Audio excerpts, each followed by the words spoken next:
31장. 내가 내 눈과 약속하였나니 어찌 처녀에게 주목하랴. 그리하면 위에 계신 하나님께서 내리시는 분깃이 무엇이겠으며 높은 곳의 전능자께서 주시는 기업이 무엇이겠느냐. 불의한 자에게는 환난이 아니겠느냐. 행악자에게는 불행이 아니겠느냐. 그가 내 길을 살피지 아니하시느냐. 내 걸음을 다 세지 아니하시느냐. 만일 내가 허위와 함께 동행하고 내 발이 속임수에 빨랐다면 하나님께서 나를 공평한 저울에 달아보시고 그가 나의 온전함을 아시기를 바라노라. 만일 내 걸음이 길에서 떠났거나 내 마음이 내 눈을 따랐거나 내 손에 더러운 것이 묻었다면 내가 심은 것을 타인이 먹으며 나의 소출이 뿌리째 뽑히기를 바라노라. 만일 내 마음이 여인에게 유혹되어 이웃의 문을 엿보아 문에서 숨어 기다렸다면 내 아내가 타인의 맷돌을 돌리며 타인과 더불어 동침하기를 바라노라. 그것은 참으로 음란한 일이니 재판에 회부할 죄악이요 멸망하도록 사르는 불이니 나의 모든 소출을 뿌리째 뽑기를 바라노라. 만일 남종이나 여종이 나와 더불어 쟁론할 때에 내가 그의 권리를 저버렸다면 하나님이 일어나실 때에 내가 어떻게 하겠느냐. 하나님이 심판하실 때에 내가 무엇이라 대답하겠느냐. 나를 태 속에 만드시니가 그도 만들지 아니하셨느냐. 우리를 뱃속에 지으시니가 한 분이 아니시냐. 내가 언제 가난한 자의 소원을 막았거나 과부의 눈으로 하여금 실망하게 하였던가. 나만 혼자 내 떡덩이를 먹고 고아에게 그 조각을 먹이지 아니하였던가. 실상은 내가 젊었을 때부터 고아 기르기를 그의 아비처럼 하였으며 내가 어렸을 때부터 과부를 인도하였노라. 만일 내가 사람이 의복이 없이 죽어가는 것이나 가난한 자가 덮을 것이 없는 것을 못 본 채 했다면 만일 나의 양털로 그의 몸을 따뜻하게 입혀서 그의 허리가 나를 위하여 복을 빌게 하지 아니하였다면 만일 나를 도와주는 자가 성문에 있음을 보고 내가 주먹을 들어 고아를 향해 휘둘렀다면 내 팔이 어깨뼈에서 떨어지고 내 팔뼈가 그 자리에서 부스러지기를 바라노라.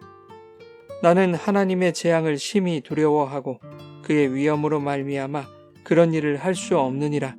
만일 내가 내 소망을 금에다 두고 순금에게 너는 내 의뢰하는 바라 하였다면 만일 재물의 풍부함과 손으로 얻은 것이 많음으로 기뻐하였다면 만일 해가 빛남과 달이 밝게 뜬 것을 보고 내 마음이 슬며시 유혹되어 내 손에 입맞추었다면 그것도 재판에 회부할 죄악이니 내가 그리하였으면 위에 계신 하나님을 속이는 것이리라.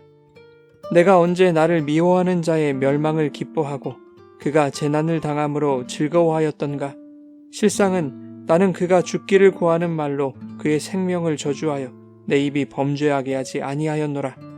내 장막 사람들은 주인의 고기에 배부르지 않은 자가 어디 있느뇨 하지 아니하였는가. 실상은 나그네가 거리에서 자지 아니하도록 나는 행인에게 내 문을 열어주었노라. 내가 언제 다른 사람처럼 내 악행을 숨긴 일이 있거나 나의 죄악을 나의 품에 감추었으며 내가 언제 큰 무리와 여러 종족의 수모가 두려워서 대문 밖으로 나가지 못하고 잠잠하였던가. 누구든지 나의 변명을 들어다오. 나의 서명이 여기 있으니 전능자가 내게 대답하시기를 바라노라. 나를 고발하는 자가 있다면 그에게 고소장을 쓰게 하라. 내가 그것을 어깨에 매기도 하고 왕관처럼 머리에 쓰기도 하리라. 내 걸음의 수요를 그에게 알리고 왕족처럼 그를 가까이 하였으리라.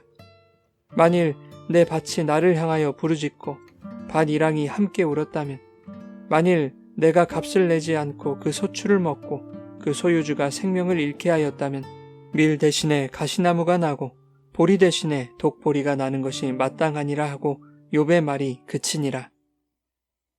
여러분 좋은 아침입니다. 오늘도 말씀의 은혜가 여러분의 삶에 풍성히 임하기를 소망합니다. 31장으로서 욥의 말이 마무리됩니다. 욥이 말하는 그 마지막 내용은 자신의 정결함과 의로움에 대한 변호였습니다. 욥이 생각하는 정결하고 의로운 삶이란 다음과 같은 행위가 수반되는 것이었죠. 여인에게 유혹되지 않고 음란하지 않으며 타인에게 허위와 속임수를 쓰지 않고 종들의 권리를 침해하지 않으며 과부와 고아, 가난한 자를 실족시키지 않고 행인과 나그네에게 문을 열어주는 것. 또한 자신의 소망을 재물에 두지 않는 것과 원수의 멸망을 바라지 않는 것 등입니다. 욥은 자신의 의로운 삶에 대하여 조금도 의심하지 않았습니다. 만일 자신의 정결함에 조금이라도 거짓이나 문제가 있다면 자신의 소출이 뿌리채 뽑히기를 바란다. 내 아내가 타인과 동침하기를 바란다. 내 팔이 어깨에서 떨어지고 뼈가 부스러져도 좋다고 말합니다. 이렇게 극단적이고 과격한 조건을 거는 것을 보면 그가 자신의 행위를 얼마나 극단적으로 신뢰하고 있는지를 보여줍니다. 그래서 욥은 6절에 만일 하나님께서 공평한 저울에 달아보신다면 이러한 자신의 온전한 삶이 허위가 아님을 알게 되실 것이라고 말하죠. 즉 욥은 온전함과 의로움의 평가가 자신의 행위에 달려 있다고 생각하고 있는 것입니다. 오늘 본문은 성도는 욥과 같이 하나님 앞에 정결한 삶을 살아야 한다는 내용이 아닙니다. 오히려 자신의 행위로서 정결과 의로움을 증명하기 원하는 욥의 연약함과 교만함이 확실하게 드러나는 장면이라고 할 수 있습니다. 물론 성도의 삶에서 욥이 살아왔던 모범적이고 선한 행위들이 나타나도록 애써야 합니다. 하지만 인간의 행위는 그것이 아무리 선하고 모범적일지라도 자신의 의로움을 인정받기 위한 혹은 증명하기 위한 수단이 될 수 없습니다. 예수 그리스도 안에서 의롭다 여김받은 자들의 삶 속에 선하고 아름다운 행위들이 자연스럽게 나타나게 되는 것이죠. 오늘 본문이 욥의 행위를 본받자는 교훈이 될 수 없는 분명한 이유가 32장에 기록되어 있습니다. 엘리후가 등장하여 욥에게 화를 내며 충고하는 내용인데 32장 2절에 이렇게 말하고 있죠. 람 종족 부스 사람 바라겔의 아들 엘리후가 화를 내니 그가 욥에게 화를 내면 욥이 하나님보다 자기가 의롭다 함이다 라고 말하고 있습니다. 엘리후의 말은 이것입니다. 욥 네가 아무리 선하고 착하게 살아왔다 할지라도 어찌 하나님 앞에 자신의 의로움을 주장할 수 있냐는 것입니다. 의로움은 인간에게서 나올 수 있는 것이 아니라는 입장이죠. 의는 오직 하나님의 의만 존재하는 것입니다. 아무리 정결한 사람이라도 하나님 앞에 서면 그분의 의로 덮이지 않고서는 결코 존재할 수조차 없는 쇳덩어리에 불과한 것이죠. 그런데 욥은 하나님이 공평한 저울에 달아보시면 자신의 의로움을 아실 것이라고 말하고 있는 것입니다. 그것을 교만이라고 하는 것이죠.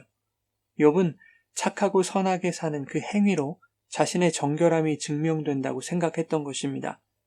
욥의 착한 행위는 하나님께 자신의 의로움을 인정받는 그 목적을 달성하기 위한 수단이 되었던 것이죠. 하지만 성도가 의롭다 여김받는 유일한 통로는 그리스도 십자가 공로 외에는 없습니다. 인간의 공로가 그것을 대체하거나 거둘 수 없는 것이죠. 그런가 하면 욥이 그토록 행위적으로 의롭게 살려고 애썼던 또 다른 이유를 23절에서 살펴볼 수 있습니다. 이렇게 말하죠. 나는 하나님의 재앙을 심히 두려워하고 그의 위엄으로 말미암아 그런 일을 할 수 없었느니라. 자신이 불의하게 살 수 없었던 이유는 하나님께 벌을 받을 것이 두려웠기 때문이라고 말하고 있는 것입니다. 오늘날 이러한 욥과 같은 마음으로 신앙생활을 하는 사람들이 많습니다. 물론 주일 성수, 섬김과 나눔, 봉사와 직분 감당, 헌금과 구제, 그리스도인으로서 이웃을 사랑하고 주변에 모범이 되는 삶을 살아가는 것, 이것들은 대단히 중요한 일들이지요. 하지만 이 모든 것들을 열심히 수행해야 하는 이유가 하나님의 재앙을 피하기 위해서라면, 그렇게 하지 않으면 구원에서 탈락할 수도 있다는 두려움 때문이라면 그는 하나님을 대단히 오해하고 있는 것입니다. 오히려 하나님은 죄로 인한 사망의 존재들에게 긍휼을 베푸시고 그들의 영원한 생명을 위해 독생자를 희생시키시면서까지 죄인들을 의인의 신분으로 회복시켜 주셨습니다. 우리를 의롭다 하신 그 구원은 그리스도의 십자가 은혜를 믿음으로 말미암는 하나님의 선물이며 인간의 행위에서 나는 것이 아니라고 에베소서 2장에 말씀하죠. 구원을 선물로 주셨다는 것은 그 대가를 하나님께서 독생자의 보혈로 치르셨다는 것을 의미합니다. 그러니 구원이, 즉 나의 의로움이 내 행위로 말미암은 것이라고 자랑할 수 없게 하신 것입니다. 그런데 그 자랑을 욥이 하고 있는 것이죠. 사랑하는 여러분, 우리의 삶에서 나타나는 모든 선한 행위의 목적은 하나님 앞에서 우리의 의로움과 정당함을 드러내기 위한 조커 획득이 아닙니다. 예수님을 나의 주인으로 모신 후 이제는 내가 사는 것이 아니라 내 안에 그리스도께서 사심을 인정하는 자들의 삶 속에 자연스럽게 경험되는 주님의 성품과 인격의 열매들인 것입니다. 꼭 자신의 삶에 선한 행위가 나타난다면 나 같은 죄인 속에서 하나님의 성품과 예수님의 인격으로 살아갈 수 있도록 지혜와 능력을 베푸신 성령님의 붙드심과 인도하심에 감사하며 오늘도 자기를 부인하고 겸손히 그리스도의 십자가만을 자랑하는 삶이 되시기를 예수님의 이름으로 축원합니다.